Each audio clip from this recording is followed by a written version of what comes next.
Good morning, students. Today we are going to discuss the chapter first slide, part second, the Blake aeroplane. The chapter है black aeroplane, जो कि Frederick फॉर्साइथ के द्वारा लिखा गया था, और इसमें चैप्टर में जो बताया गया है वो उसके बारे में हम डिस्कस करेंगे। जो एक पायलट है वो मतलब कि अपने परिवार से मिलने के लिए उत्सुक है, ईगर है, और पेरिस से लंदन वो जाना चाहता है, बट उसे एक बहुत ही मुसीबत में फंस जाता है। और वो इस चैप्टर में बताया गया है कि किस प्रकार हमारे कई बार हैं डिसीजन है वो गलत हो जाते हैं।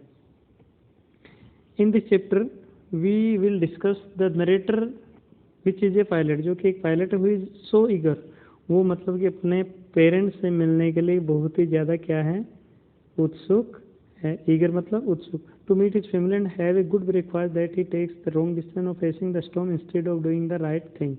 अब क्या करता है कि वो एक ब्रेकफास्ट करना चाहता है अपने फैमिली के साथ में, और उसी ब्रेकफास्ट की उत्सुकता ने, अपने फैमिली से मिलने की उत्सुकता ने उसे एक बहुत बड़ी प्रॉब्लम में फंसा देते, वो एक तूफान में फंस जाता है।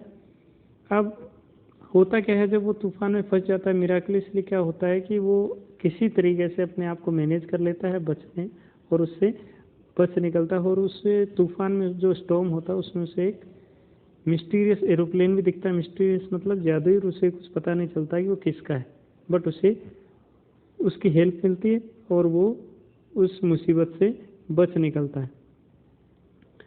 The story black aeroplane is a about a pilot who feels happy and content to fly over a city that is sleeping at the night time.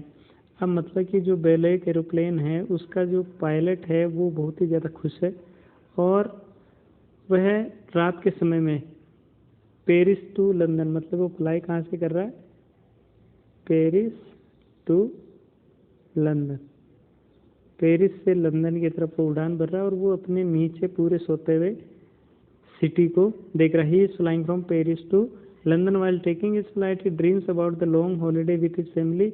और जब वो उड़ान भर रहा है, वाइल टेकिंग हिज फ्लाइट, जब वो उड़ान भर रहा है, ही ड्रीम्स, उसका सपना है, about the long holiday with his family, कि वह अपने फैमिली के साथ में लॉन्ग हॉलीडे मतलब कि बहुत सारी छुट्टियां बिताने जा रहा है। He also fantasize about the scrumptious breakfast he would have upon landing, और मतलब कि बहुत ही शानदार ब्रेकफास्ट वो अपनी फैमिली के साथ में करना चाहता है। वो सोचता है कि जब भी मैं वहाँ पर सुबह पहुँच जाऊँगा, पहुँचते ही मैं उनके साथ में ब्रेकफास्ट करूँगा। As soon as he crosses Paris, और क्या होता है, अचानक से ये सारी चीज़ें सोच रहा है। As soon as he crosses Paris, जो ही वो पेरिस को क्रॉस करता है, he gets a look of the dark clouds that were a sign of the upcoming storm. Storm मतलब तूफान।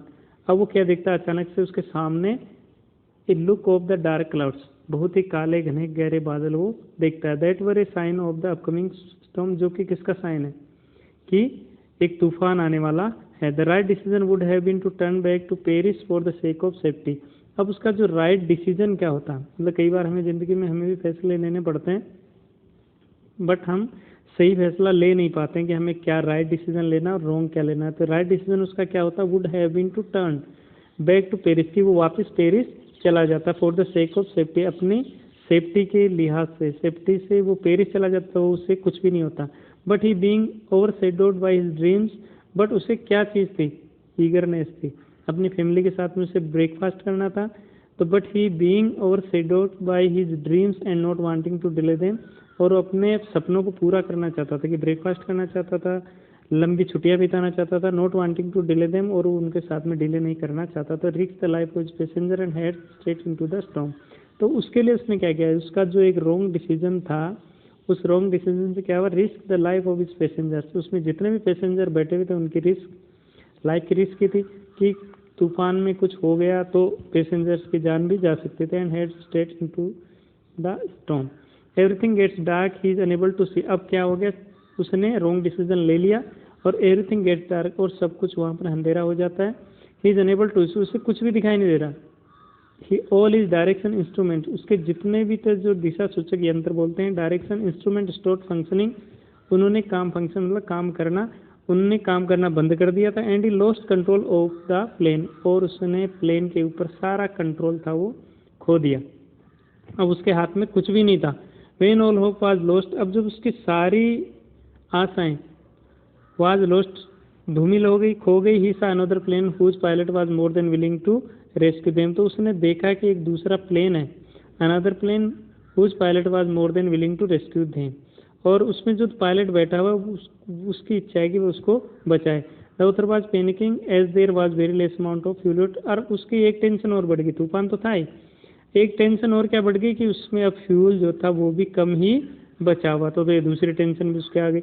The anonymous pilot guided them out of the storm and disappeared as soon as they साथ। अब थोड़ी दूर चलने के बाद में जो पायलट था दूसरा, एनोनिमस मतलब कि उसे कुछ पता नहीं था कि किसका पायलट है, ये प्लेन कौन सा है, क्या है, तो उसने उसे गाइड किया उस तूफान में, और गाइड करने के बाद में वो किसी तरीके से उसको बचाया और वहाँ से वो डिसअपियर हो गया। एज सून एज दे सा लाइट, और जो ही वो लैंड करने वाले हैं तो उनने देखा तो वहाँ पर कोई दूसरा वो नहीं है, एरोप्लेन है। Upon landing when he asked the lady in the control room, अब जब वो कंट्रोल रूम में लेडी से पूछता है कि वो दूसरा एरोप्लेन जो था वो कहाँ है, मैं उसको धन्यवाद थैंक यू बोलना चाहता हूँ, उसका अदर पायलट कहाँ है, तो he is left in shock when he say that is it his was the only plane in the sky. तो वो लेडी भी, कंट्रोल रूम की जो लेडी थी जिसने उसे देखकर आश्चर्यचकित हुआ, कहा कि मैं तो आपको देख रही हूँ, केवल आपका प्लेन ही जो था वो सिंगल प्लेन था इस आसमान में, और वही उड़ान भर रहा था, इसके अलावा कोई भी प्लेन नहीं था दूसरा। अब वो ऐसी चीज़ें मानने को तैयार नहीं था। बड़ा ही इंटरेस्टिंग चैप्टर है। अब मतलब कि इसके दो चार जो मीनिंग हैं, हार्ड मीनिंग, वो आपको बता देता हूँ।